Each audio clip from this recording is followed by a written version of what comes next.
Matatabunan na ang katotohanan sa pagkamatay ni Rene Baterbonia at Divine Adili. Tatlo sana ang inaasahan natin na makakatulong para malaman natin ang katotohanan. Para lahat tayo, milyon-milyong Pilipino, paunti-unti matanggap ang katotohanan na wala na ang dalawang atleta. Una, ang legal na proseso. Ang daming what ifs. May mga hindi maipaliwanag na pasa si Rene Baterbonia. Sabi ni Remulla dahil daw sa pagligtas kay Adili.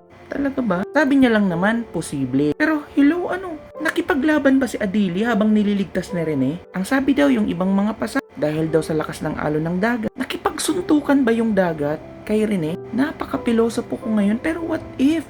What if hindi naman iyon ang katotohanan? Yung mga pasa kay Rene, halatang matagal ng pasa. Talaga ba? Tapos hindi mailabas yung mga footage. Under forensics examination pa. Parang ang tagal na. Pero sana naman may output, diba? Pero kailan pa yan ilalabas? Binabawalan nyo kaming magbigay ng mga espekulasyon at aligasyon. Pero ang tagal ilabas. Kailan pa? Kapag lahat kami, milyon-milyong Pilipino, puti na ang mata. Wala na. Tabu na ang usapin na ito. Huwag daw i-bash yung mga player. Kasi biktima lang daw sila. Hindi daw sila magsasampa ng kaso. Kasi nga daw may nagsampa na para sa hustisya. Pero maglalaro sila sa UAP. Hindi sila biktima. Para sa akin, hindi naman ganun ang biktima. Biktima ba talaga? Pero mapapaisip ka, habang nalulunod yung isa, yung dalawa, anong ginagawa nila? Yung iba may mga nailigtas, yung iba, paunti-unti ang daming lumalabas na balita. Sobrang daming what ifs. What if habang nalulunod si Rene Baterbonia, may ginawa kayong kakaiba? O bago malunod yung dalawa, may nagawa na kayong kakaiba? What if lang naman? O kung wala, what if habang nalulunod yung dalawa, may ginawa kayong paraan para mailigtas? What if kaya nyong patunayan na may ginawa talaga kayong paraan para mailigtas yung dalawa? Pero wala. Kasi nga, yung ebidensya, yung drone footage, nag-crash.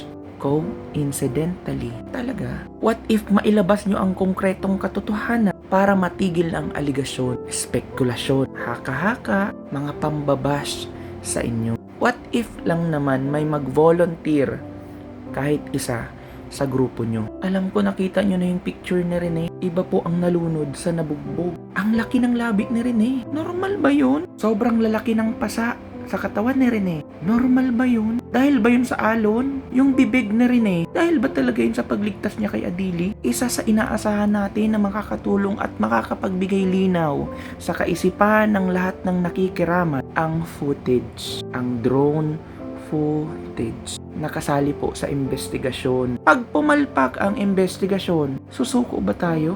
Hindi tayo susuko. Divine belief. Naniniwala ako na may matatamaan. Kung meron talaga may matatamaan, may makokonsensya dyan. Tatandaan nyo naman siguro yung pagpasok ng damit na may mga perma na kung sino-sinong tao. Kasama po iyon sa paglibing kay Rene Baterbonia. Uy, mga players, nakapirma ba kayo?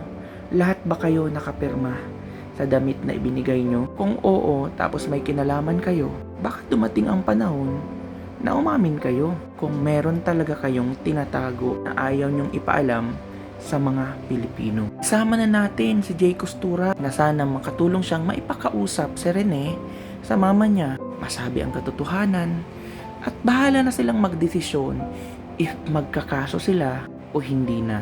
Depende po sa katotohanan. Hindi natin masabi kung may mga nagawa ba sa kanya, pero hindi din natin masabi kung wala ba sa kanyang ginawang kakaiba. Kapag nalaman natin ang katotohanan at talagang napakasama ng nangyari sa kanilang dalawa, ang hustisya hindi lang po kay Rene Baterbonia, kundi pati kay Divine Adili at sa pamilya niya. Pumalpak pa rin yung ikalawa. Hindi na pagtagumpay ni Jay Costura na maipakausap si Rene Baterbonia, halimbawa lamang sa pamilya niya. Napigilan din yung sumpa, napigilan din yung konsensya. Walang tinablan ng konsensya o kinatok ng konsensya dahil siguro sanay na sila. Immune na.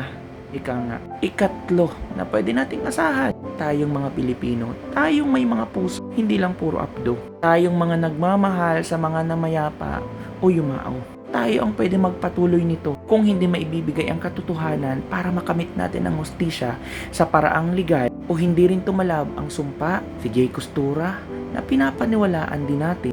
Tayo mismo, tayong mga Pilipino. Huwag siguro tayong huminto. Parang ang hirap sumuko, no? Parang pag sumuko tayo, inamin natin na wala talagang hustisya. Kaya talagang takpan ang katotohanan. Kaya talagang lituhin ang Pilipino. Kaya talagang pasukuin ang matatapang na tao. Kapag sumuko tayo, wala nang pag-asa sa mundo. Pero bago ko to tapusin, sana sa legal na proseso, maresolba na ito para unti-unti matanggap natin ang katotohanan, lalo na po sa pamilya ng mga namaalam.